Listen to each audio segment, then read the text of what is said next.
আমরা নিরপেক্ষ নই, আমরা মুক্তিযুদ্ধের পক্ষে। শুধু দর্শক শ্রোতা, দৃষ্টিকোণ ৭১-এর পক্ষ থেকে আপনাদের স্বাগত জানাই। তো আমাদের সাথে আজকে আলোচনায় যুক্ত হয়েছেন আপনাদের সবার প্রিয় ব্লগার, অ্যাক্টিভিস্ট, কবি, সাংস্কৃতিক ব্যক্তিত্ব, পলিটিক্যাল ক্রিটিক, আপনাদের সকলের প্রিয় শেখ ফরিদ। ফরিদ ভাই, আপনাকে দৃষ্টিকোণ ৭১-এর পক্ষ থেকে স্বাগত জানাই। ধন্যবাদ আপনাকে, সেই সাথে আপনার দৃষ্টিকোণের দর্শকদের অনেক অনেক শুভেচ্ছা। একটা খবর পেলাম যে আমাদের তো নবান্ন উৎসব হয় না, আপনি তো জানেন আমাদের যে একটা জি। নবান্ন উৎসব হয়। আহ, সেই নবান্ন উৎসবটা নাকি এইবার ওরা একটা অন্য নাম দিয়ে আদি নববর্ষ উৎসব হবে। হ্যাঁ, এটা ওই যে সাদিক কায়েম, ঢাকা ইউনিভার্সিটির যে হ্যাঁ জি। শিবিরের, নীল হ্যাঁ, ও ওরা নীলক্ষেত নাকি বিপি। নতুন করে একটা ইয়ে করছে না, নবান্ন উৎসব হবে না বলে কিছু হবে না, ওই দিন হবে না আদি নববর্ষ উৎসব। এবং সেই জন্য এটা আমি জানি বিভিন্ন জনের কাছ থেকে, মোটা অঙ্কের ব্যবসায়ীদের কাছ থেকে, রাজনীতিবিদ যারা এখন একটু বিপদে আছে তাদের কাছ থেকে চড়া অঙ্কের ইয়ে নিচ্ছে, চাঁদা। হ্যাঁ, ইসলামে তো যে কোনো আদি বর্ষ বলেন সব হারাম। সাদিক কায়েম তো ইসলাম কায়েমের জন্য আসছে, নীলক্ষেত বিপি। সেগুলো কিভাবে হারাম কাজ কিভাবে করে, তারপর মানুষের কাছে চাঁদা নিয়ে। তারপরে এই যে, না আমি বলতে চাচ্ছি যে এই যে বাংলাদেশে এই যে মন্ত্রণালয়গুলা, আমি ভাবছি যে প্রত্যেকটা মন্ত্রণালয়ে যা হচ্ছে, যেমন তথ্য মন্ত্রণালয়, আমি আমি দেখছিলাম মন্ত্রণালয় কি হচ্ছে, ওরা নিয়োগ বিজ্ঞপ্তি দিয়েছে, নিয়োগ লোকজনকে চাকরি দিবে, নিয়োগ হবে। তারপরে বিভিন্ন মন্ত্রণালয়, বিভিন্ন পাড়া মহল্লায়, উপজেলায়, গ্রামগুলোতে, যেমন গ্রাম পুলিশ যে ছিল তাদেরকে সব ডিসমেন্টাল করে দেওয়া হয়েছে, তারা পালিয়ে আছে। হ্যাঁ, এগুলো জিনিসগুলো কিন্তু আমরা কেউ, এত বড় বড় ইস্যুগুলো, এগুলো কিন্তু আপনি কি একটু বলবেন আপনাদের জামালপুরের এই জায়গাটা, এইসব জায়গাগুলো থেকে একটু বলবেন? কারণ আমি অপেক্ষা করছি, আমাদের এখনই তো রায়টা আমরা জানা উচিত, জানবো। জি জি জি। হুম। শুনেন, এরা এরা এরা বাংলাদেশের সকল প্রতিষ্ঠান, সেটা সর্বোচ্চ বিচার মানে আদালত থেকে শুরু করে, সর্বোচ্চ বিদ্যাপীঠ থেকে শুরু করে, সর্বনিম্ন যাদের কথা বলেন, আনসার বা চৌকিদার বা যাই বলেন বা গ্রাম পুলিশ, এরা সকল সিস্টেমকে ভেঙে ফেলার জন্য আসছে। কারণ তারা এই দেশটার অস্তিত্ব তারা স্বীকার করে না, তারা এই দেশকে ভালোবাসে না। আপনার বাড়ি ঘর যদি আমি দখল করে নেই, তা আপনার আপনার ঘরে তো আপনার আপনার বাড়ির সামনে যে বারান্দার যে সিঁড়িতে একটু ময়লা পড়লে আপনি সেটা পরিষ্কার করেন বা করান। তো এখন আমি আপনার বাড়ি দখল করেছি, তা না আপনার বাড়ির ভিতরে তেলা পোকাই থাকলো, না সাপ থাকলো, না বান্দর থাকলো, না ভাল্লুক আসলো, না কেউ ওটা টয়লেট বানলো, তো যায় আসে না। আমার তো যায় আসে না, কারণ আমার তো এটা দখল করা সম্পত্তি। তো এই বাংলাদেশটা এখন তারা দখলে নিয়েছে, এখন তারা সকল প্রতিষ্ঠান ইচ্ছাকৃত ভাবে ধ্বংস করতেছে। যেটা আপনি আলোচনা মাঝখানে বলেছেন যে তারা একটা দেশকে তারা অস্থিতিশীল করতে চাচ্ছে, দেশকে তারা যে কোনো মূল্যে অস্থিতিশীল করতে চাচ্ছে। তাহলেই তাদের লাভ, তাহলে তারা দীর্ঘায়িত করতে পারবে তাদের ক্ষমতা, তাহলে তারা লেম এক্সকিউজ দিতে পারবে। একসময় বলবে আমি তো এই ফরিদার লোপারা মারামারি করছে দেখে তো আমাকে চলে আসতে হলো, নাহলে তো আমি এটা একেবারে আমরা ছাগল কি উম, ছাগল পিঠে ছাগল ছাগলের পিঠে আমরা মানুষ বানাই দিতাম, এগুলো বলবে। তারা একটা অজুহাত খুঁজতেছে পালিয়ে যাওয়ার, আর কিছুই না। এরা কিন্তু জানে এদের চলে যেতে হবে। আর এগুলো যেগুলো বললেন, মফস্বলে বিচার নিয়ে কেউ নাক গলাচ্ছে না। শেখ হাসিনার যে বিচার হচ্ছে এটা নিয়ে মানুষ ভাবেই না, you believe it or not. ওই কয়েকটা জামাত শিবিরের লোক ছাড়া, আর ওই যে পাকি বাদী পোলা হাদি, আর ওই যে নীলক্ষেত বিপি সাদিক কায়েমের লোক ছাড়া শেখ হাসিনার বিচার নিয়ে কেউ ভাবতেছে না। কারণ হলো তারা এটা হাসতেছে মনে মনে। সেটা জামালপুরি বলেন, ময়মনসিংহ বলেন, নেত্রকোনা বলেন, গাজীপুর বলেন, যাত্রাবাড়ি বলেন, বরিশাল বলেন, রাজশাহী বলেন, খুলনা, যে দিকের কথাই আপনি বলেন না কেন, নরসিংদী বলেন, পাবলিক এটা না একটু ভাবতেছে না। পাবলিক ভাবতেছে নিউজ কবে যাবে। আপনি বিশ্বাস করেন, আপনি দায়িত্ব নিয়ে বলতেছি, এই যে আজকে যে আমি এই যে আপনি আলোচনাটা করতেছেন, এই মানুষ এটা ভাবতেই আছে না। কারণ বাংলাদেশের জনগণ 90% জনগণ বিশ্বাস করে শেখ হাসিনার কিছুই করতে পারবে না এই সরকার, বরং এই সরকারকে বিদায় নিতে হবে। যে কোনো সময় সরকারকে বিদায় নিতে হবে। তা না যে দুইজনেই মুহূর্তে অ্যারেস্ট হয়ে আছে, এই আইনে আটকা আছে, যদি থাকে তারা বিপদে পড়তে পারে এই মুহূর্তে। ওই যে বললেন অসম্ভব দ্রুত গতিতে যাচ্ছে, তো এদের অসম্ভব দ্রুত গতিতেই চলে যেতে হবে। বাংলাদেশের জনগণ থোড়াই কেয়ার করতেছে।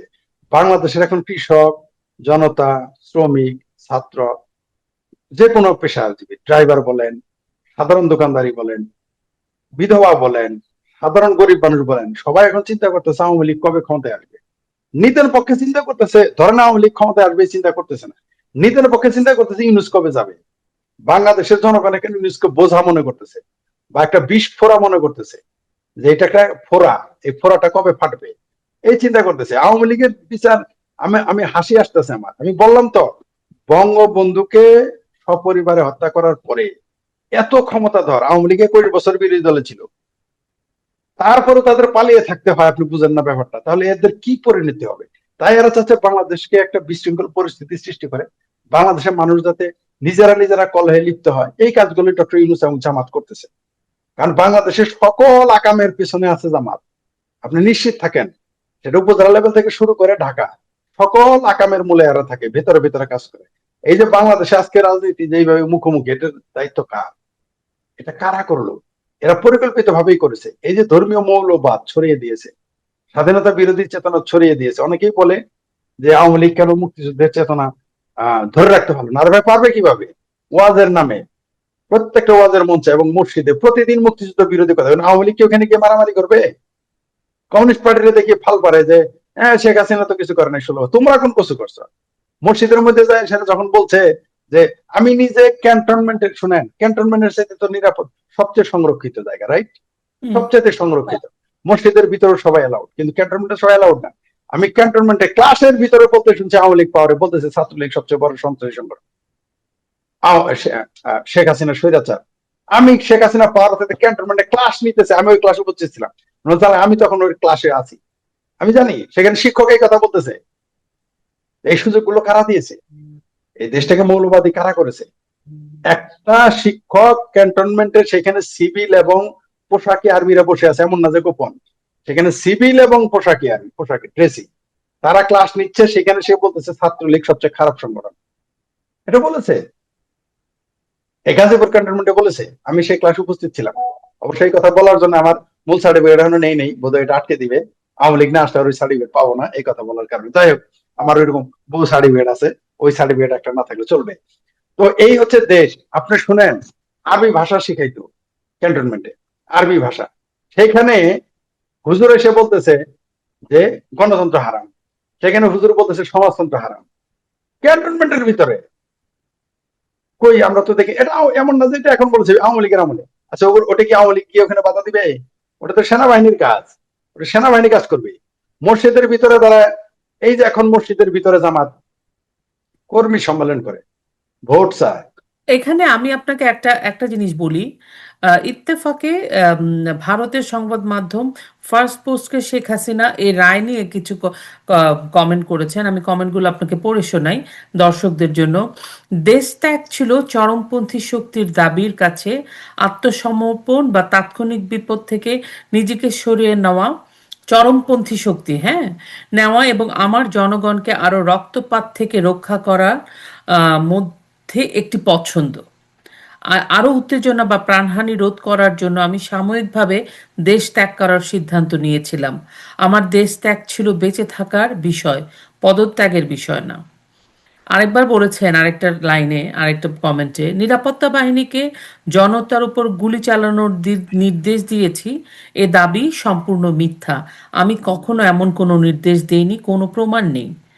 আরেকবার বলেছেন, প্রকৃত অর্থনৈতিক সামাজিক অভিযোগ নিয়ে ছাত্র বিক্ষোভের সূচনা হয়েছিল, কিন্তু চরমপন্থী গোষ্ঠী বাংলাদেশের গণতান্ত্রিক ভিত্তি ভেঙে ফেলার চেষ্টাকারীরা তা ছিনিয়ে নিয়েছিল। তার মানে তো উনি বলতে চাচ্ছে, মানে একটা দাবি নিয়ে ছাত্ররা নেমেছিল, কিন্তু চরমপন্থী গোষ্ঠী আসলে তাদের এই দাবিটা ছিনতাই করে নিয়ে গিয়ে তারা আজকের বাংলাদেশটাকে এরকম একটা বিশৃঙ্খল একটা ফেইল স্টেট বা একটা জঙ্গি রাষ্ট্রে পরিণত করেছে। এটা শেখ হাসিনা বারবার ভারতের একটা সংবাদ মাধ্যম ফার্স্ট পোস্টকে দিয়েছেন। তো এটা আসছে আর কি, হ্যাঁ। তো আমার কাছে মনে হয় এই যে শেখ হাসিনার যে একটা সিদ্ধান্ত ছিল বাংলাদেশে থেকে উনি চলে গেলেন সাময়িকভাবে, কারণ উনি চেয়েছেন যে রক্তপাত যেন না হয় এবং উনি মনে করেছেন যে এই মুহূর্তে ওনার চলে যাওয়াটাই শ্রেয়। কিন্তু অন দ্য কন্ট্রারি গত 16 মাস ইউনূস সরকার বসে আছেন এবং তার মধ্যে কোনো অনুশোচনা নেই। উনি বারবার বারবার উম, মনে হচ্ছে যেন কি, ওই যে বলে না, আমরা বারবার এটা বলছি যে একটা শ্যাডো, একটা সরকারের ভিতরে একটা সরকার আছে, ইউনূস সরকার। আমরা যা দেখছি আসলে সেটাই দেখছি, কিন্তু ভিতর দিয়ে নয়। মনে হচ্ছে না যেন আরেকটা কিছু চলছে। আপনি দেখেন এত কিছু হচ্ছে, আইন উপদেষ্টার কিন্তু কোনো কথা নাই। আপনি কি এটা নোটিস করেছেন? আসিফ নজরুল কিন্তু কোনো ইয়েস, কথা বলছে না, কোনো একেবারে বিবৃতি নীরব নাই, হয়ে কিছু গেছে। নাই, বেশ কিছু দিন যাবত একদম কোয়াইট। আপনি কি বুঝতে পারেন কেন এটা এরকম হচ্ছে? হ্যাঁ, হ্যাঁ, ওই যে যেটা আপনি বললেন আপনার কথার এই মাঝখানে, যে এর ভেতরে শ্যাডো একটা কিছু আছে, সরকার, শ্যাডো সরকার আছে। আসলে শ্যাডো না, এটা যদি আমরা বলি যে পাকিস্তানি সরকার আছে। আপনি দেখেন এখানে যেগুলো ঘটতেছে এটা তো স্বরাষ্ট্র মন্ত্রণালয়ের বিষয় না, এগুলো বলবে আইন উপদেষ্টা। সে টু শব্দটি তার নাই, মনে হয় যে মুখে কুলু পেটে আছে। মাদ্রাসা ছাত্ররা যে সমস্ত কুলুপ ইউজ করে ফেলে দিয়েছে, ওগুলো মুখে নিয়ে বসে আছে। স্পিকটি নট, একেবারেই এই কথা বলবে তখন আইন উপদেষ্টা। এদের তার কোনো বক্তব্যই নাই, অর্থাৎ অর্থাৎ যার বিয়ে তার আলাপই নাই, পাড়াপড়শির যত আলাপ। তো এটা তাই হচ্ছে। স্বরাষ্ট্র উপদেষ্টা কি বলতেছে মাঝে মধ্যে, স্বরাষ্ট্র উপদেষ্টা এখানে তো বক্তব্য দিতে পারেন নাই মুহূর্তে। আইন উপদেষ্টা দিবেন, প্রধান উপদেষ্টা দিবেন, আসলে তার উপদেষ্টা না উপদেষ্টা। তো এতে বোঝা যাচ্ছে যে ভিতরের মধ্যে কিছু, মনে করেন যে আসিফ সার কিছু বললেই বলবে ভারতের দালাল, ওই যে তার পিছনে লেগে আছে সাংঘাতিক ইলিয়াস আর ল্যাংটা সুলেমান, প্যানিক ভট্ট লেগে আছে, তাই কথা বলতে দিবে না। ভাগা নিয়ে কোন দ্বন্দ্ব আছে নিশ্চিত থাকেন, ইত্যাদি ইত্যাদি। আর আপনি দেখেন সবচেয়ে হাস্যকর কি জানেন, আজকে কিন্তু, গত রাতে কিন্তু ওই যে আমাদের রোহিঙ্গা যে উপদেষ্টা, জাতীয় নিরাপত্তা উপদেষ্টা, তিনি কিন্তু এখন ভারতে অজিত দোভালের দাওয়াতে। আমি মনে হয় আপনার এটা জানা হ্যাঁ, আছে। এটা আমি তুলতাম যে উনি যে এখন, হ্যাঁ, হ্যাঁ, হ্যাঁ, হ্যাঁ, ওনাকে কি ডেকে দিল্লি। নিয়ে গেছে, না উনি গেছে, না কি এটা? আপনি কি মনে করেছেন ওই দেখেন জামাতের নেতার ভাষায় বলি, সোজা আঙ্গুলে কি আর ঘি উঠেছে? সোজা আঙ্গুলে তোর ঘি উঠে নাই। কারণ আঙ্গুল একটু ভারত হয়তো বাঁকা করেছে তাই গিয়েছে। কারণ বড় বড় চেয়ারম্যান সাহেব তো কোনোদিন মেম্বারের বাড়িতে আসবে না, মেম্বার কি তো চেয়ারম্যানের বাড়িতে যেতে হবে নাকি? কোনো কারণে ডেকেছে। তো সেটা অন্য প্রসঙ্গ, আমরা ওইদিকে আমরা মনে করাই দেওয়ার জন্য বললাম। আর আপনি যে কথাটা বললেন আইন উপদেষ্টা একেবারে নীরব কেন, এইখানেই তো বোঝা যাচ্ছে যে যে যে দাল মে কুচ কালা হায়, একটা কিছু ঘটতেছে ভেতরে ভিতরে, তাদের ভিতরে একটা দ্বন্দ্ব আছে। শেখ হাসিনাকে যে বিচারের আওতায় আপনি দেখেন যে 5টা অভিযোগ তারা এনেছে, সবগুলো হাস্যকর অভিযোগ। শেখ হাসিনা নির্দেশ দিয়েছে গুলি করতে, এটা তো আইন উপদেষ্টা বলবে। শেখ হাসিনা নির্দেশ দিয়েছে, কাকে নির্দেশ দিল? তাহলে আমরা তো সেনাবাহিনীকে গুলি করতে দেখি নাই, নির্দেশ তো মানেই নাই, যে ঘটনা ঘটেই নাই সেটার জন্য তাকে আপনি জেলে কিভাবে দেন? আর পুলিশ যদি গুলি করার কথা বলেন, আজকের পুলিশ তো বলছে যে এটা তো আইনেই লেখা আছে, জানমালের ক্ষতি হলে পুলিশ গুলি করতে পারবে, এটা তো আইনেই লেখা। শেখ হাসিনার বলার কি দরকার? আর শেখ হাসিনার নির্দেশ দেয় না স্বরাষ্ট্রমন্ত্রীর দায়িত্ব থাকে? পুলিশ তো, শেখ হাসিনা হলো প্রতিরক্ষা মন্ত্রী, শেখ হাসিনা তো স্বরাষ্ট্রমন্ত্রী ছিল না। শেখ হাসিনা ছিল প্রতিরক্ষা মন্ত্রী, যদি আর্মি গুলি করতো তাও নিতেন পক্ষে মানতাম যে তিনি সেনাবাহিনীকে নির্দেশ দিয়েছেন। প্রধানমন্ত্রী তো কাউকে নির্দেশ দিতে পারে না, এটা তারা জানেই না, এই শব্দগুলোই তারা জানে না। প্রধানমন্ত্রী কাউকে নির্দেশ দিতে পারে? প্রতিরক্ষা মন্ত্রী হিসেবে তিনি নির্দেশ দিতে পারেন, স্বরাষ্ট্রমন্ত্রী নির্দেশ, তার মন্ত্রণালয় ভাগ করা আছে। তাহলে প্রথমে যদি এইখানে আহ, তিনি সেনাবাহিনী গুলি করতে, ভাবতাম তিনি একই সাথে প্রধানমন্ত্রী একই সাথে প্রতিরক্ষা মন্ত্রী। তো শেখ হাসিনা সেনাবাহিনী গুলি করে মারলে, আমরা তো উল্টা দেখলাম, সেনাবাহিনীতে জামাতের লোকদের নিয়ে কাঁধে নিয়ে ঘুরতেছে, আমার এই ভাবির পোলাদের কাঁধে নিয়ে ঘুরছে, আমরা দেখেছি। ভাবির পোলা নাহিদকে তো সেনাবাহিনী কাঁধে নিয়ে ঘুরেছে। আমরা দেখেছি সেনাবাহিনী জামাতের মিষ্টি খাইতেছে, আমরা দেখেছি জামাতের বেশি মিষ্টি খাইতেছে পোশাক পরা সেনাবাহিনী, আমরা দেখেছি। আমার ভাবির পোলাদের ট্যাঙ্কে নিয়ে ঘুরতেছে। তাহলে তো শেখ হাসিনা নির্দোষ, কারণ তার প্রতিরক্ষা মন্ত্রণালয় কিছু করে নাই। এখন রইল বাকি স্বরাষ্ট্রমন্ত্রী। পুলিশের যদি কিছু করে, পুলিশের আইনে তো লেখা আছে যে মেট্রো রেলে আপনি পুড়িয়ে দিলে আপনাকে গুলি করবে, বিটিপি ভবন পুড়িয়ে দিলে আপনাকে গুলি করবে, এটা তো লেখাই আছে। তাই এখন চেঁচামেচি কিসের? আর বলেন উস্কানিমূলক বক্তব্য, এখন তারা প্রতি সেকেন্ডে সেকেন্ডে উস্কানিমূলক বক্তব্য দিচ্ছে। আপনি উস্কানিমূলক বক্তব্য না এটা? যারা এই যে বললো, পুলিশ বললো যে ব্রাশ ফায়ার করে দিবে, এখন এটা উস্কানিমূলক না? অন্তত আওয়ামী লীগের কোনো পুলিশ তো এই কথা বলে নাই, আওয়ামী লীগ আমলে যে ব্রাশ ফায়ার করবো, এটা বলে নাই। শেখ হাসিনা বলে নাই, কিন্তু এখন কিন্তু বলা হচ্ছে। আর এখন যারা ক্ষমতায় আছে তারা কারা? তারাই তো আসছে উস্কানি দেওয়ার জন্য। তারা উস্কানি দিয়ে বাংলাদেশে আর ভারত, ভারত এবং বার্মার সাথে উস্কানি দিয়ে একটা যুদ্ধ লাগাইতে চাইতেছে। এরা তো বড় উস্কানি দাতা। এদের তো দেশ বিরোধী ষড়যন্ত্রের জন্য এদের প্রত্যেকটা ফাঁসি হওয়া উচিত, যারা এখন ক্ষমতা আছে, যারা ক্ষমতার উচ্ছিষ্ট ভোগী এই মুহূর্তে। এরাই তো উস্কানি দাতা, এরাই তো দেশের সর্বনাশ চাচ্ছে। শেখ হাসিনাকে যে সমস্ত, যে 5টা অভিযোগ করছে, এগুলো তো মানুষ হাসবে, এগুলো আপনি প্রমাণ করতে পারবেন আদালতে।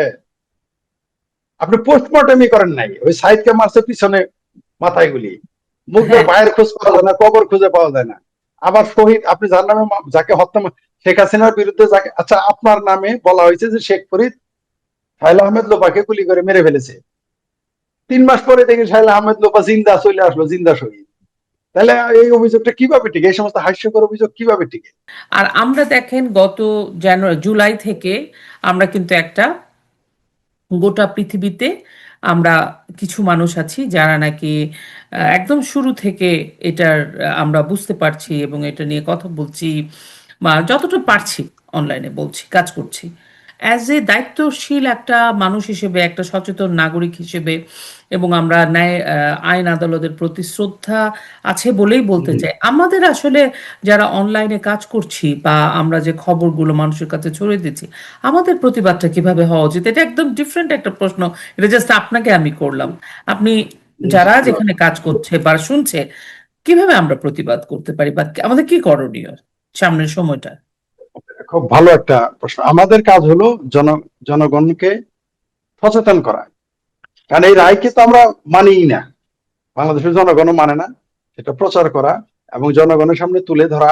আমরা যারা ভোকাল তাদের কথা বলতে হবে, যারা মিছিল করার ক্ষমতা আছে তারা মিছিল করবে, যাদের লেখার ক্ষমতা আছে তারা লিখবে, মানে যে যেভাবে যার যার অবস্থান থেকে জনগণের সামনে এটা বোঝাতে হবে যে যে এই রায়টা তো একেবারে এটা মানে পাতানো, এটা পাতানো, এটা তো নতুন করে বলার কিছু সাজানো নেই। একটা স্টেজ শো। এবং আপনি যেটা একটু, আমি ভুলে গেছিলাম তখন কথাটা একটু যোগ করিনি, আপনি বলেছেন ওই যে জননেত্রী শেখ হাসিনা যেটা বলেছেন যে ছাত্রদের আন্দোলন একটি চরমপন্থী সংগঠন দখল করেছে। এটা তো আমরা আওয়ামী লীগ ক্ষমতায় থাকতে 18 সালেই বলেছিলাম যে এই বলেছেন। আন্দোলন, এটা এটা শিবিরের আন্দোলন। কারণ আমি দেখতেছি শিবিরের মেসে থাকা পোলাপান এই আন্দোলন যুক্ত হচ্ছে।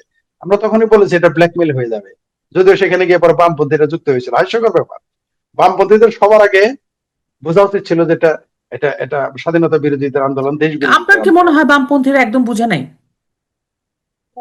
বামপন্থীরা তো এখন আর বামপন্থী নাই, তারা তো এখন পাকিস্তান বন্দী হয়ে গেছে।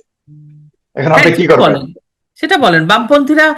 আমরা তো জানি যে মানে একটা গ্রুপ আছে কোন দিকে, হুম, যারা ছাত্রনেতা খুব খুব চিল্লাপুল্লা করলো, এখন সেও চুপ। আমি নামই বলতে চাই, মেঘ মল্লার, যাকে যে নাকি খুব, এখন কিন্তু কোনো সারা শব্দ নেই, আপনি যদি লক্ষ্য করে থাকেন। মে- হ্যাঁ, মেঘ মেঘ, ওরা তো মেঘ মোল্লার বলেন, আমি তো ওরা মেঘ মোল্লা বলি। শোনেন এদের কাজ কি? মেঘ মোল্লা, এদের কি কাজ? এদের কয়টা বক্তব্য মুখস্থ করে স্টাডি করে না? মেঘ মোল্লা স্টাডি করে না। তার নেতা মৌলবীদের ছাত্রদের মতো, ওই ছাত্র তালেব এলেম যেমন মৌলবী সাহেব কি বলেছে, মাদ্রাসার বড় হুজুর কি বলেছে তাই সে বলবে, আর বাইরে সে আল্লাহর কথা মানবে না, রসুলের কথা মানবে না। মৌলবী হুজুর কি কইছে, বড় হুজুর ওইটাই মানবে। তেতুল হুজুর, শফি হুজুর কি বলছে ওইটাই মানবে 8,000 মানুষ। আল্লাহ, খোদা, রসুল কি বলছে সৌদের গোছের শুনবে না তারা। মেঘ মোল্লারা হচ্ছে বামপন্থীদের তালেব এলেম। ওই সেলিম সাহেব কি বলছে, কুত্তা কাফি অথুকু, কমরেড কাফি কি বলেছে, তারপরে এরকম ওরা যা বলেছে আর বাইরে এসে যাবে না। সে জীবনেও কমিউনিজম পড়ে নাই, আমি লিখিত দিতে পারি। বাংলাদেশে এখন তারা বাম রাজনীতি করে, একটা এদের কাজ কি? বামপন্থীদের কাজ কি? ভারতের গালি দেওয়া, শেখ হাসিনার গালি দেওয়া। আর এখন নতুন যুগ হয়েছে শেখ হাসিনার নরেন্দ্র মোদীকে গালি দেওয়া। আগে শুধু গালি দিত আওয়ামী লীগ আর ভারত, এখন ওই যে মৌলবীদের মতোই এখন গালি দেয়, সাথে যুক্ত হয়েছে নরেন্দ্র মোদী আর বিজেপি। নতুন তাদের, এছাড়া তাদের কাজ কি?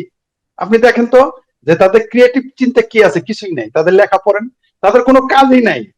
এরা নাম মাত্র, এরা হলো ওই যে মানে ছাগলের, মানে শব্দের উচ্চারণ করা ঠিক না, তবুও বলতে চাই, এরা হচ্ছে ওই যে ঢেকির ঘরে চান্দোয়া, মানে যে এটা কোনো কাজের না। ঢেকির ঘরে চান্দোয়া বুঝেন তো?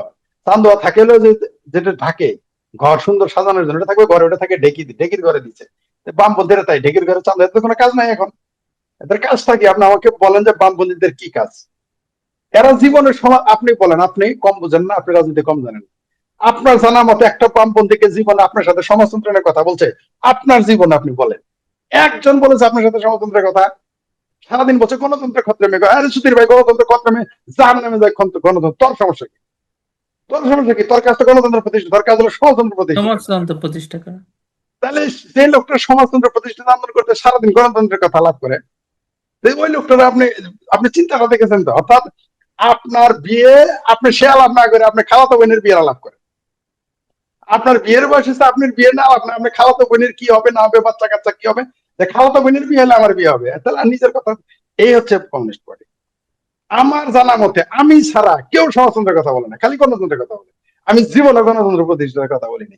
আমি বরং ফেসবুকে লিখেছি গণতন্ত্র চুলাই জায়গা আমার কি। আমি যদি সমাজতন্ত্র হয়ে থাকি গণতন্ত্র চলে, গণতন্ত্র পতন ঘটলে তো আমি বলতে পারবো সমাজতন্ত্রে ফিরে আসো। এরা কয়েক গণতন্ত্র, আরে গণতন্ত্র প্রতিষ্ঠা হলে সমাজতন্ত্রের কোন দরকারটা আছে আমার? গণতন্ত্র যদি প্রতিষ্ঠিত পেয়ে যায় সমাজতন্ত্র ধুয়ে পানি খাবো আমি? আমার দরকার নেই তো তখন। আমেরিকায় গণতন্ত্র প্রতিষ্ঠিত, সমাজতন্ত্র দরকার কি? ইউরোপে গণতন্ত্র প্রতিষ্ঠিত, সমাজতন্ত্রের দরকার কি? আর সমাজতন্ত্র তো গরিব মানুষের জন্য দরকার, যেখানে ধনী গরিবের প্রচুর বৈষম্য। গণতন্ত্র সমাজতন্ত্র তো আমেরিকায় দরকার নাই, গণতন্ত্র তো ইউরোপে দরকার নাই, সমাজতন্ত্র তো ইউরোপে দরকার নাই। ওইখানে আপনি যে দেশে আছেন কানাডা, আপনি তো বলেছেন যে 40% ট্যাক্স কেটে নেয় সরকার, এবং কারো বাবার ক্ষমতা নাই যে ট্যাক্স ফাঁকি দিবে। তো ওইটা তো ওরা তো একটা সোশ্যাল ওয়েলফেয়ার সমাজতন্ত্র কায়েমি করে ফেলেছে, যদি নাম হ্যাঁ, গণতন্ত্র। মানে ওইভাবে বলে না, কিন্তু ওদের যে অর্থনৈতিক কাঠামো সেটা এরকমই। ওদের কাঠামো, তাহলে সমাজতন্ত্র এখানে তো প্রতিষ্ঠিত। তুমি বাংলাদেশের গণতন্ত্র তুমি জন্য চিকরা চিকরা, মানে হাস্যকর ব্যাপার। আপনি বিশ্বাস করেন আমি দীর্ঘদিন বাম রাজনীতির সাথে সম্পৃক্ত ছিলাম, ঠিক আছে, এখনো বাম রাজনীতির প্রতি আমার দুর্বলতা আছে, কিন্তু একটা লোককে বলতে শুনলাম না যে তারা গণতন্ত্র সমাজতন্ত্রের জন্য আন্দোলন করে। ও মৌলবীদের মতো। মৌলবীরা আবার কি করে দেখেন, মৌলবীর সেম কেস, চাই খিলাফত কয় ভোট ইলেকশনে যাবো, চাইতেছে খিলাফত, খিলাফত মানে গণতন্ত্র বিরোধী, কয়েক ইলেকশন, ইলেকশন ইসলামী ইলেকশন কোথায় আছে? নাই।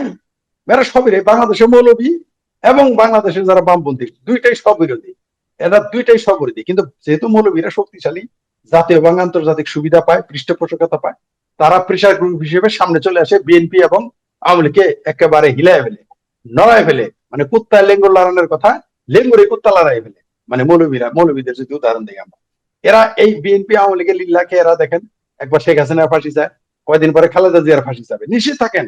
সৈয়দ আশরাফ সাহেব বলেছিলেন যে মৌলবাদী শক্তি হচ্ছে আওয়ামী লীগের জন্য সবচেয়ে বড় বিপজ্জনক শক্তি।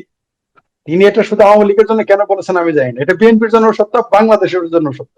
পৃথিবীতে যেই দেশে মৌলবাদ এবং মিলিটারি ক্ষমতা গ্রহণ করেছে সেই দেশগুলোর অস্তিত্ব আছে নাই।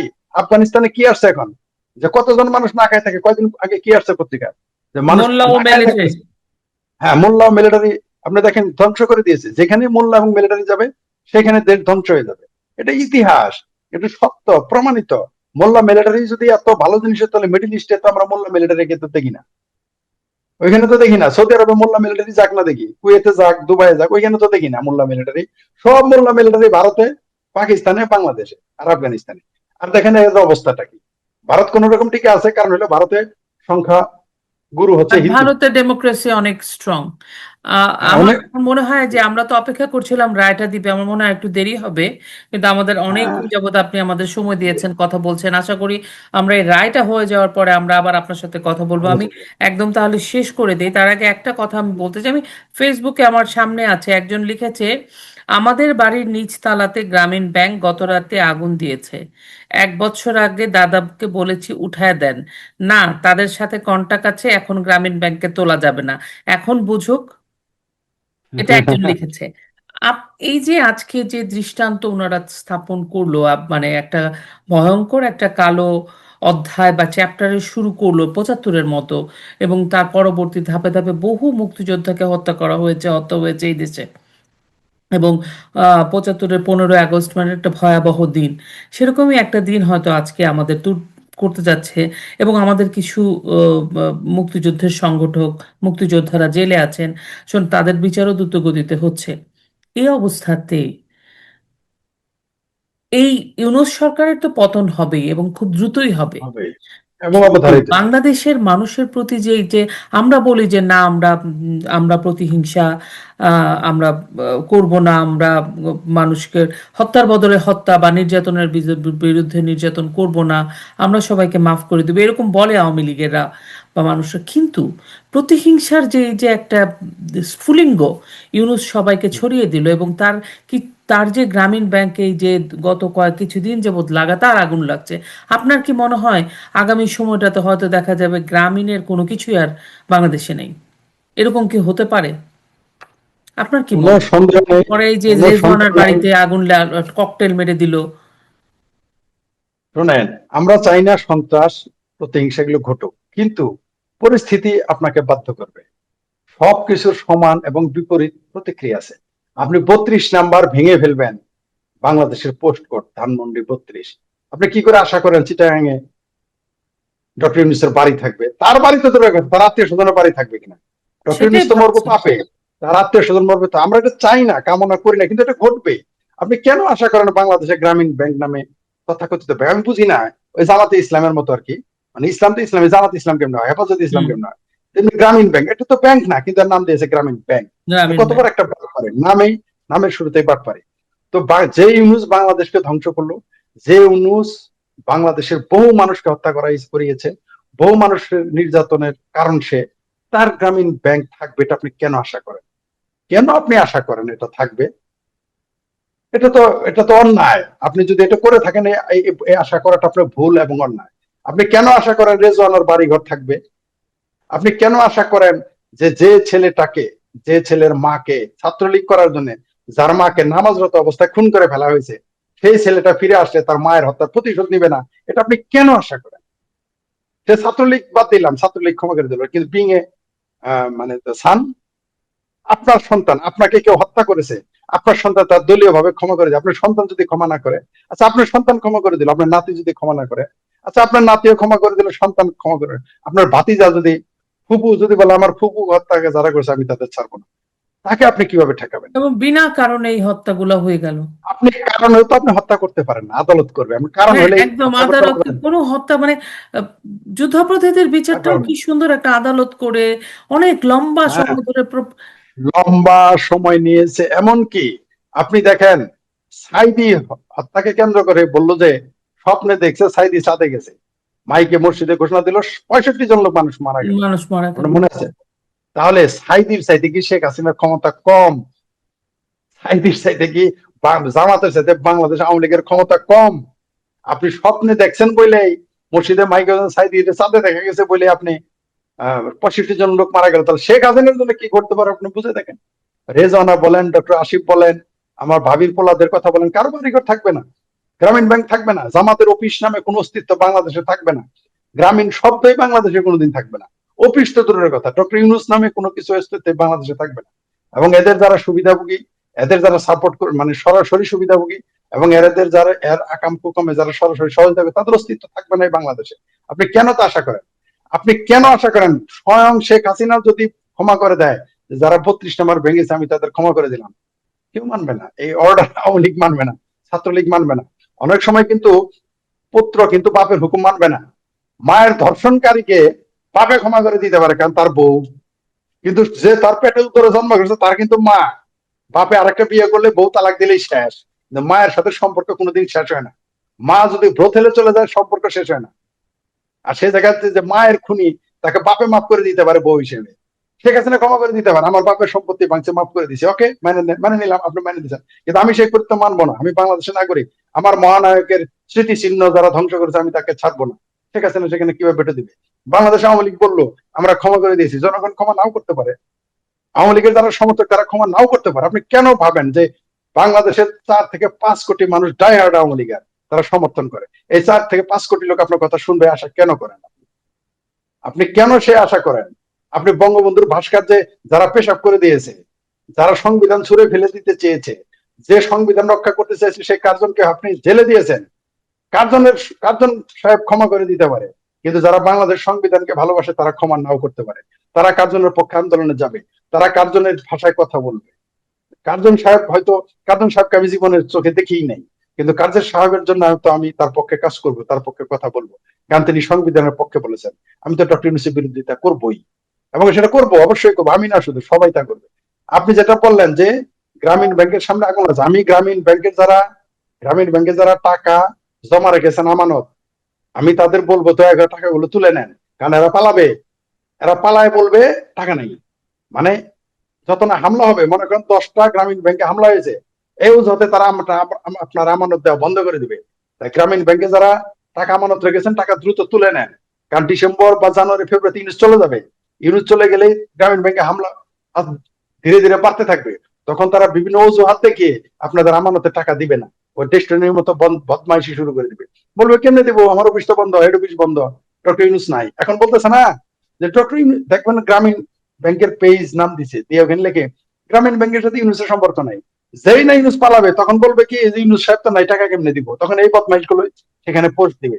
তাই যারা গ্রামীণ ব্যাংকে টাকা আমানত রেখেছেন আমি তাদের অনুরোধ করবো আপনার চ্যানেলের মাধ্যমে, আপনার ফেসবুক পেজের মাধ্যমে, আপনার দৃষ্টিকোণের মাধ্যমে বলতেছি, গ্রামীণ ব্যাংক থেকে আপনার আমানত তুলে নেন, নইলে কিন্তু পরে কানবেন, চিৎকার করে করে কানবেন, কারণ একটা টাকাও আপনি ফেরত পাবেন না, প্রশ্নই আসে না।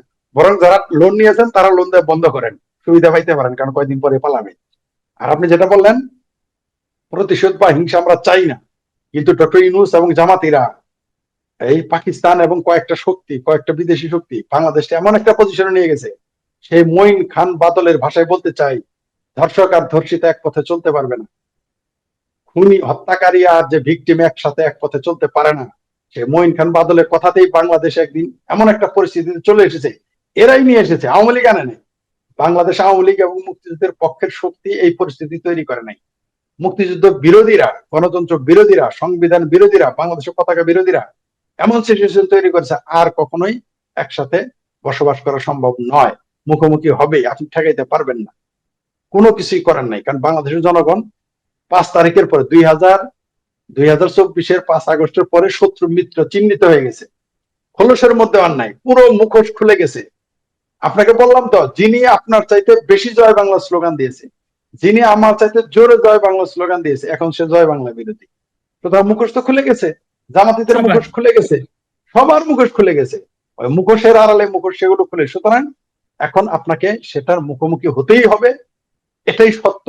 এবং কি হবে আমরা জানি না, ফলাফল কি হবে আমরা জানি না, কিন্তু আপনি 32টা বার ভাঙছেন, আর 32টা বাড়ি ভাঙবে না এই আশা আপনি কেন করেন? অন্তত উপদেষ্টা যেগুলো আছে তাদের বাড়িঘর তো থাকবে না।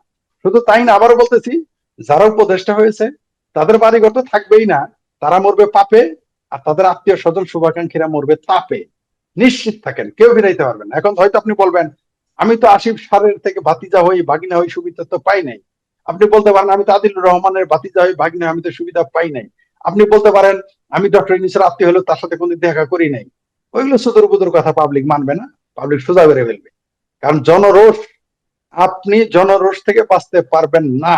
আপনি কবর থেকে লাশ তুলে পুড়িয়েছেন, আপনি একজন মুক্তিযোদ্ধার কবরকে আপনি আগুন জ্বালিয়ে দিয়েছেন, ভেঙেছেন। বাংলাদেশের জনগণ এগুলো মেনে নিবে না, এগুলো রিটার্ন পেতেই হবে। বাংলাদেশের জনগণ এগুলো প্রতিশোধ নেবেই। ওই যে ছাত্রলীগের সাদ্দাম একদিন বলেছিল, আমি একটা পোস্ট দিয়েছিলাম যে আওয়ামী লীগ ভয়ঙ্কর রূপে ফিরবে। ছাত্রলীগের সাদ্দাম বলেছে, এই কথাকে বিরোধিতা করে বলেছে, না, ছাত্রলীগ ভরসা হয়ে ফিরবে। তারপরে ছাত্রলীগের উপর যে অত্যাচার হয়েছে, আমি তখন লিখেছিলাম যে ভরসা হয়ে তো দূরের কথা, ভয়ঙ্কর হয়ে ফেরা ছাড়া ছাত্রলীগের কোনো উপায় নাই। তো আপনাকে ধাক্কা, এই যে খালেদা জিয়াকে, আমার কমরেড, আমার মহান নেতা মঞ্জুরুল হাসান খান, সিপিবির সভাপতি, তিনি আমার সামনে খালেদা জিয়া, তখন আমি ছাত্র ইউনিয়ন করি, খালেদা জিয়াকে জিজ্ঞেস করছিলেন যে ভাবি, আপনি কেন জামাত শিবিরকে এত জায়গা দেন, কেন এদের সাথে তো সুসম্পর্ক স্থাপন করেন? দুইজনে কিন্তু জীবিত আছে, এমন না যে আমি মৃত উদাহরণ দিয়েছি। লোকে বলবে যে শেখ ফরিদ তো ওই যে আওয়ামী লীগের অমুক কলামিস্টের মতো মৃত ব্যক্তির, দুইজনই জীবিত, আমিও জীবিত। যাই হোক, তো এই যে যখন উত্তর কি দিয়েছিল জানেন, বলছে যে লিডার, এইভাবে বলছে, আমার শব্দটা মনে আছে না, ভুলে মঞ্জু ভাই বললো নাকি লিডার বললো মনে নাই, দুইটার মধ্যে একটা, হয় লিডার বলছে না মঞ্জু ভাই বলছে, বলতে কমরেড বলে নাই, বলছে যে শেখ হাসিনা, এইভাবে বলছে, আপনার শেখ হাসিনা, আপনাদের শেখ হাসিনা আমার ধাক্কাইতে ধাক্কাইতে ধাক্কাইতে ধাক্কাইতে এমন জায়গায় নিয়ে গেছে, জামাত ছাড়া আমি যাবো কোথায়? এটা আমি ছিলাম, শুধু আমি না, অনেক লোকই ছিলেন, অনেক লোকই সেদিন ছিল, কমপক্ষে 100 লোক ছিল ওই কথা বলার সময়। তো বাংলাদেশ আওয়ামী লীগকে জামাত, শিবির, তারপর বিএনপি, এনসিপি, আমার ভাবির পোলার এবং ইউনূস, পাকিস্তান, তুরস্ক, আমেরিকা, ধাক্কাইতে ধাক্কাইতে ধাক্কাইতে ছাত্রলীগ কেমন পর্যায়ে নিয়ে গেছে, তাদের ভরসা হয়ে ফেরার কোনো সুযোগ নাই, ভয়ঙ্কর হয়ে ফিরতে হবে। যুবলীগকে ভরসা হয়ে আর ফেরার সুযোগ নাই, ভয়ঙ্কর হয়ে ফিরতে হবে। বাংলাদেশ আওয়ামী লীগকে ভরসা নয়, ভয়ঙ্কর হয়ে ফিরতে হবে। কারণ ভয়ঙ্করকে, ভয়ঙ্কর ব্যক্তিকেই ভয়ঙ্কর হয়ে আপনাকে রোধ করতে হবে। আপনার মনে আছে, আমার যদি আমার নামটা মনে নাই এখন, সে ব্রিটিশ ব্রিটিশ যে প্রধানমন্ত্রী ছিল যখন দ্বিতীয় বিশ্বযুদ্ধ হয়, তিনি কি বলেছিলেন, যে পশুর সাথে পশুর মতো আচরণ করতে হবে, যখন তিনি বম্বিং গুলো করেন জাপানে, এই কথা কিন্তু বলেছিলেন, যে পশুর সাথে পশু, শক্তিকে শক্তি দিয়ে প্রয়োগ করতে হবে। আপনি তো বাঘের সামনে তো কলম নিয়ে গেলে কাজ হবে না, বাঘের সামনে তো আপনাকে তীর নিয়ে যেতে হবে, বন্দুক নিয়ে যেতে হবে। আপনি তো এখানে কলম নিয়ে গেলে তো বাঘ থামবে না, আপনার কলম খাওয়ার আগে আপনারা খাবে। তো এই যে যারা বাংলাদেশের মুক্তিযুদ্ধ বিরোধী, আওয়ামী বিরোধী শক্তি, আমি ঠিক সৈয়দ আশরাফ সাহেবের ভাষায় বলতে চাই, একটু যোগ করে, যে মৌলবাদী শক্তি কোনোদিনই শুধু আওয়ামী লীগ নয়, বিএনপি না, বাংলাদেশের জন্য এটা বিপজ্জনক একটা শক্তি। শুধু বাংলাদেশ নয়, মৌলবাদী শক্তি বিশ্বের জন্য বিপজ্জনক শক্তি, গণতন্ত্রের জন্য বিপজ্জনক শক্তি। সতর্ক থাকতে হবে আমাদের। আর আহ, প্রতিশোধ আমরা চাই না, কিন্তু ঘটবে, কিছু করার নাই, আপনি ফিরাইতে পারবেন না। জি। আরেকটা, এটাই শেষ, আমি আপনাকে ছেড়ে দিব। জি। আহ, জি। মাত্রই মির্জা ফখরুল ইসলাম আলমগীর, উনি হুম। ওনার ভেরিফাইড ফেসবুক পেজে লিখেছেন, এই রায়ে আন্তর্জাতিক মানদণ্ডের সাথে সামঞ্জস্যপূর্ণ ন্যায্য বিচার নিশ্চিত হবে বলে তিনি আশা করেছেন। মির্জা ফখরুল ইসলাম আলমগীর, আমার কাছে মনে হলো এটা এটা নিয়ে একটু কথা বলাই দরকার। উনি বলেছেন যে বিএনপি মহাসচিব মির্জা ফখরুল ইসলাম আলমগীর আশা করেন শেখ হাসিনার বিরুদ্ধে মামলার রায় আন্তর্জাতিক মানদণ্ডের সঙ্গে সামঞ্জস্যপূর্ণ ন্যায্য বিচার নিশ্চিত হবে। জুলাই গণ অভ্যুত্থানের সময় সংগঠিত মানবতা বিরোধী অপরাধের ক্ষমতাচ্যুত প্রধানমন্ত্রী হাসিনার বিরুদ্ধে মামলা আজ, এটা না, উনি বলেছেন এই মামলায় আন্তর্জাতিক মানদণ্ডের সঙ্গে সামঞ্জস্যপূর্ণ ন্যায় বিচার হবে। উনি এই কথাটা বলেছেন। উনি যে কথাটা বলেছেন, এর আগে ওনারা বলেছেন এটা আইন আদালত করবে, এটা রাষ্ট্র আমাদের সাথে কোনো সম্পর্ক নেই। এই যে মির্জা ফখরুল ইসলাম আলমগীর, এই আইনটা, এই মামলার বিচারটা যে আদালতে কোর্টে হচ্ছে, সেটাই তো বৈধ নয়।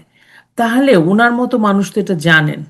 উনি যে একটা মানে যেটার শুরুতেই বৈধতা নেই, তো এটার আন্তর্জাতিক মানদণ্ডে কিভাবে ন্যায্যতা হবে? মানে বিএনপি কি শুধু বলার জন্য কথাগুলো বলতেছে, আহ, নাকি আন্ডার দ্য টেবিল ওনারাও আসলে এই মামলা এভাবেই ওনাদের সাথে যুক্ত, মানে আসলে কি? বিএনপি যে আসলে কি বলে হুম। আর কি বলে না, এটা তো আপনি নিশ্চিত, কারণ এরা 1 ঘন্টা আগে যা বলে 2 ঘন্টা পরে সেটা বদলে দেয়, বলে এটা আমি বলি নাই বা এটা এমনি বলেছি, বা পুরো বক্তব্যটা বললেও তখন ইউটার্নে চলে যায়। এরা একজন বলতেছে, বিএনপির এক নেতা বলতেছে বা একটা শ্রেণী বলতেছে যে জামাত হচ্ছে মুনাফেক, স্বাধীনতা বিরোধী, এদের ভোট দেওয়া যাবে না, এরা ইসলাম বিরোধী।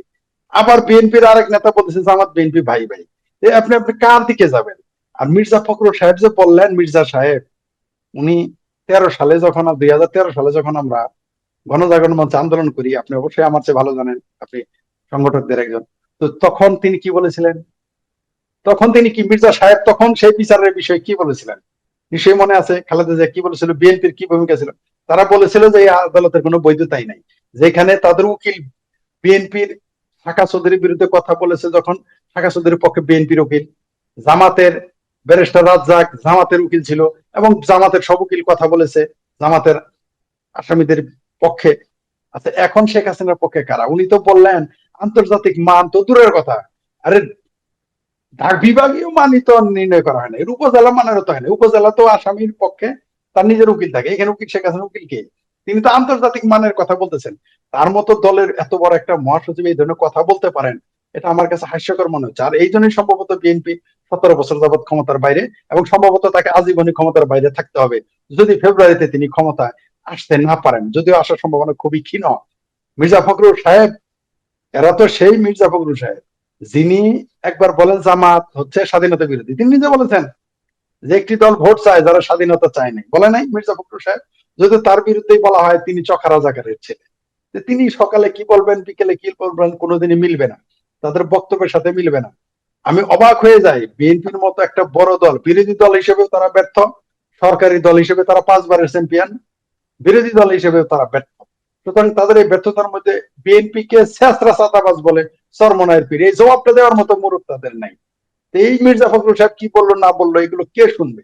মির্জা ফখরুল সাহেব ভিপি নুরের পেছনে দাঁড়িয়ে থাকে, আমরা দেখেছি সেই ভিডিও। মির্জা ফখরুল সাহেব মির্জা ফখরুল সাহেব আমার আরেক ভাবির পোলা আক্তারের সফর সঙ্গী হন। আর আমি তো জীবনে চিন্তা করি না, আমি জীবনে আমার 35-30 বছর প্লাস রাজনীতি করি, আমি তো ভাবি না যে মির্জা ফখরুল সাহেবের সফর সঙ্গী হইতে পারবো। এত বড় উপযুক্ত আমি মনে করি না নিজেকে। আর মির্জা ফখরুল সাহেব যায় আমার ভাবির পোলা আক্তার, যারা কেউ চিনেই না, তিনি হলেন তার সফর সঙ্গী। হাস্যকর ব্যাপার। তো এই ব্যক্তিটি যে নিজের যোগ্যতা সম্পর্কেই জানে না, মানে তাকে এমন একটা কুর্সি দেওয়া হয়েছে। বিএনপিকে আমি পছন্দ করি না করি, বিএনপি বাংলাদেশের 2য় বৃহত্তম একটি দল, তারা কয়েকবার ক্ষমতাতেও ছিল। এই দলের মহাসচিব যখন মির্জা ফখরুল সাহেব যখন ভিপি নূরকে শেখ হাসিনার পায়ে ধরে সালাম করে, আর সেই দল আর আওয়ামী লীগের সভানেত্রী, আর মির্জা ফখরুল ভিপি নূরের পিছনে দাঁড়ায় থাকে, আপনি দেখেন নাহিদের পিছনে দাঁড়ায় থাকে। আমি আমি হাসতাম যে বিএনপির কি করুণ পরিণতি হয়েছে, যে এই আমার জাতীয় ভাবির পোলাদের পিছনে দাঁড়িয়ে থাকতে হয় মির্জা ফখরুল সাহেবকে। আপনি দেখবেন কার কার সাথে তাদের বসতে দেওয়া হয়। আপনি দেখবেন আপা কার কার সাথে বসতে দেওয়া হয় আমাদের বাংলাদেশ, যদিও এটা লেস ইম্পর্টেন্ট, কিন্তু বাংলাদেশের প্রেক্ষাপটে, ভারতের মানে দক্ষিণ এশিয়ার প্রেক্ষাপটে, ভারত উপমহাদেশে কার সাথে কাকে বসতে দেওয়া হয় এর উপর মর্যাদা নির্ণয় না, করে। এটা সব জায়গাতেই আপনার একটা হায়ারার্কির একটা ব্যাপার থাকে। আপনি দেখেন ডক্টর ইউনূসকে কার সাথে বসতে দিছিল ইতালির মেয়র, মানে মানে এরা তো সে মানে ডক্টর ইউনূসের কথা আবার দেখেন, যিনি ছলে হোক বলে হোক কৌশলে হোক বাটপারি করে হোক দেশে তিনি ক্ষমতায় এসেছেন, দেশের প্রধান, তিনি ইতালি মেয়রের মেয়র হলে এক চেয়ারে বসা, আর ডক্টর ইউনূসকে বসতে দিচ্ছে সেখানে যৌথভাবে। কারণ আছে, কারণ কি জানেন, মেয়রের অফিসেও যে সাক্ষাৎকারীরা যান না, সাক্ষাৎ করার জন্য মেয়ররা, এখন উনি যে গ্রুপে গেছে 5 জন, উনি তো স্পেশালি কোনো দেশের প্রধান হয়ে ট্রিটমেন্ট পাওয়ার যোগ্যতা তো ওনার ছিল না, বা উনি মেয়র তাকে ওই অতটুকুন গুরুত্ব দেননি। তো মেয়রের সাথে দেখা করতে গেছেন, ওটা আপনিও যেতে পারবেন। আপনি আসেন কানাডাতে, আমি আপনাকে, মেয়র না, আমি আপনাকে আমার যে প্রভিন্সিয়াল হেড ওনার বাসায়, আমি ওনার অফিসে আমি আপনাকে নিয়ে যেতে পারবো। এবং আমরা যখন যাব তখন আমাদেরকে এভাবে বসতে হবে। আমার যে প্রভিন্সিয়াল হেড, প্রধান, উনি উনি ওনার নিজস্ব চেয়ারে বসবেন এবং আমরা আমাদের অতিথিদের চেয়ারে বসবো, এটাই নিয়ম। তার মানে বোঝা গেল ডক্টর ইউনূস দেশের মানে প্রধান যেটা দূরের কথা, নিয়ম, আমি আমি সেটাই বলছি আর কি জি জি আপনাকে। জি জি জি। তার মানে আমি গেলেও তা ডক্টর ইউনূস গেলেও তা, বিষয়টা এরকম। মানে ব্যাপারটা তাহলে এরকম আর আমরা কি, যে তাইলে যে তাইলে তাহলে প্রক্রিয়াতে ইউনূস আর কি মেয়রের সাথে দেখা করেছে, ওটা বলছে। তার মানে ডক্টর ইউনূস এই দেশের প্রধান হওয়ার উপযুক্ত না। তাহলে আমি একটা উদাহরণ দিই, দীপুমণি তখন পররাষ্ট্রমন্ত্রী। আমি আওয়ামী লীগের রাজনীতি খুব একটা পছন্দ করতাম না, দীপুমণিকে ওই জন্য আমি স্যালুট করেছিলাম। তখন তিনি পররাষ্ট্রমন্ত্রী, দীপুমণিকে বলেছিলেন হাতের বালা খুলে যেতে আমেরিকার প্রেসিডেন্টের সাথে দেখা করতে হবে। দীপুমণি সে বালা খুলেন নাই, বলেছেন এটা আমার দেশের ঐতিহ্য, নারী ঐতিহ্য, এটা আমি খুলবো না। আধা ঘন্টা লেট হয়েছিল সেই প্রোগ্রাম। তারপরে বিশেষ আইনে বিশেষ পরীক্ষা করে তাকে, তবু তিনি সে বালা খুলেন নাই। বালা কার সামনে? আমেরিকার প্রেসিডেন্টের সামনে। বাংলাদেশের একজন পররাষ্ট্রমন্ত্রী, একজন নারী, আমি গর্ব করি তাকে নিয়ে সেই দিন করেছি যে না, এটা এটা একজন বাঙালি নারী। এই যে বাঙালি নারীদের যে দেবী শক্তি বলা হয়েছে, তাদের দেবীর সাথে তুলনা করা হয়েছে, দীপমণি ছিলেন তা, তিনি খুলেন নাই বালা, তিনি সেখানে বালা নিয়ে গেছেন এবং কথা বলেছেন। আর ডক্টর ইউনূস মেয়রের সামনে ওই সোফাতে বসে থেকে হাসি আসে আমাদের, আমাদের হাসি আসে। এত বড় একজন ক্ষমতাধর ব্যক্তি, মানে সে নিজেই জানে না, যেমন মির্জা ফখরুল নিজেও জানে না তিনি কত বড় দলের একটা মহাসচিব, বোঝেন না, কারণ যে যে কাজের যোগ্য না। অর্থাৎ আমাকে যদি আপনি প্রধানমন্ত্রী বানাই দেন, আমি তো বুঝবো না যে আমার এই এই কুর্সির কত যোগ্যতা, এই কুর্সির কত ক্ষমতা, এই কুর্সির কত সম্মান, এটা তো আমরা বুঝবো না।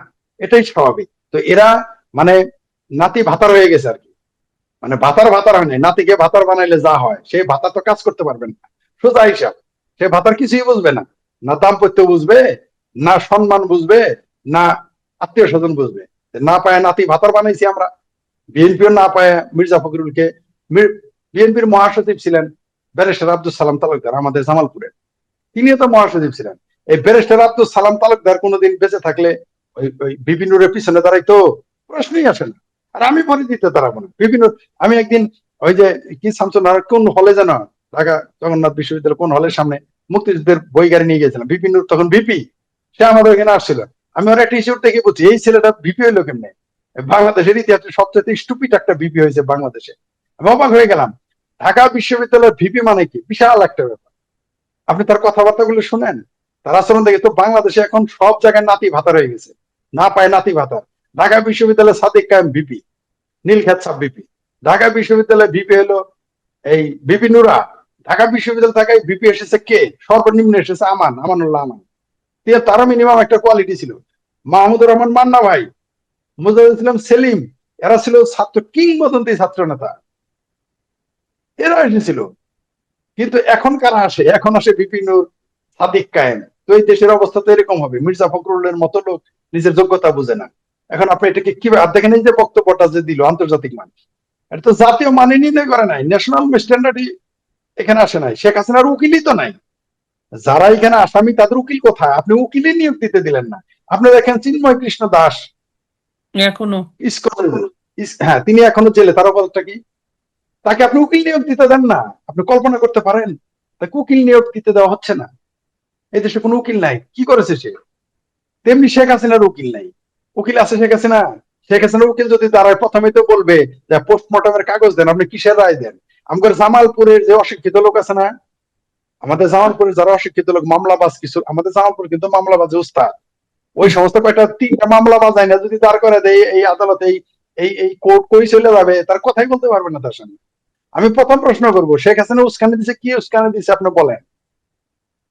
প্রথমেই বলবো যে আপনি যে হত্যা করছে সাক্ষী দেন।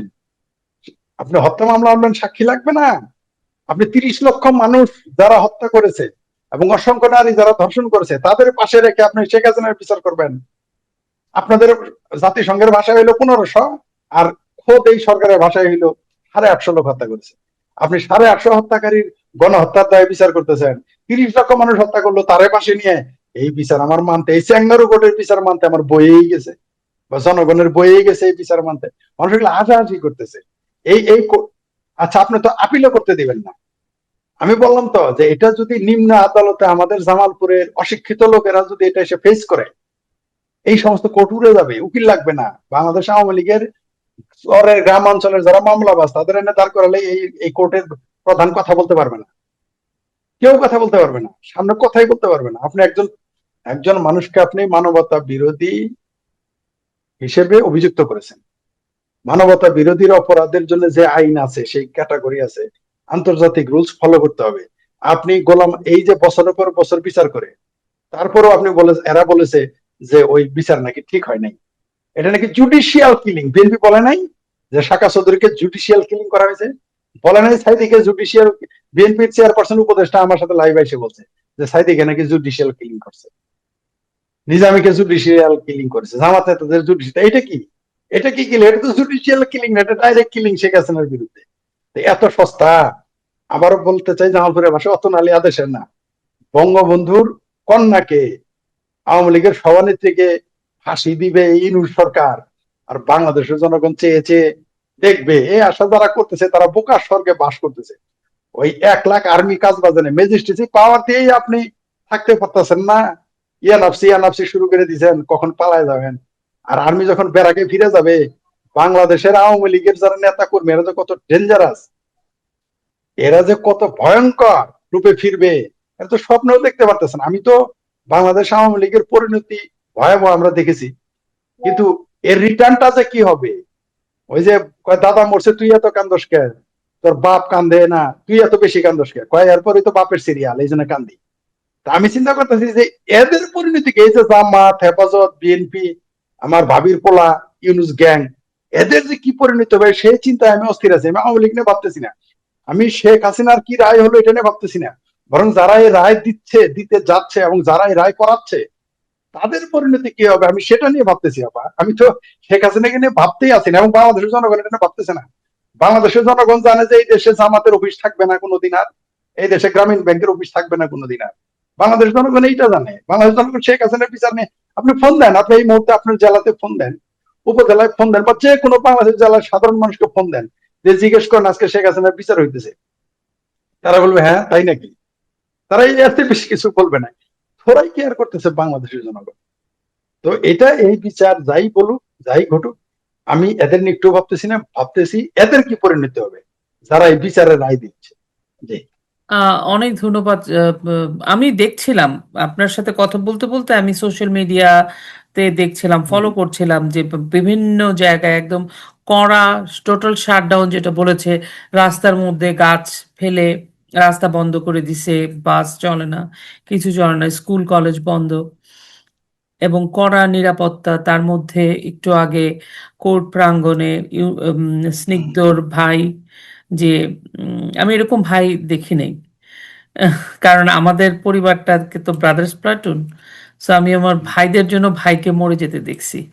আমার আমার এক চাচার জন্য অন্যান্য আরেক চাচা মারা দাদা গেছে। যে কি পরিমাণ, আমি শুধু এরকম আর কি দেখি নাই, ভাইকে বিক্রি হুম। করা এইভাবে। তো কোর্ট প্রাঙ্গণে গেছে মুগ্ধর ভাই, স্নিগ্ধ, সাদিক কায়েমেরা সবাই কোর্ট প্রাঙ্গণে গেছে, নিশ্চিত নিরাপত্তা। দেখা যাক কি বিচার, রায় কি দেয়। আচ্ছা, নিশ্চিত নিরাপত্তা কার জন্য দিচ্ছে? বাংলাদেশ আওয়ামী লীগ তো নাই, এরা নাকি 100 বছরের ক্ষমতায় আসবে না, আওয়ামী ওনারা লীগ চলে গেছে নিরাপত্তা সেখানে। দিচ্ছে কারণ ওনারা জানে যে ওনাদের নিরাপত্তা ছাড়া ওনারা চলতে পারবে না।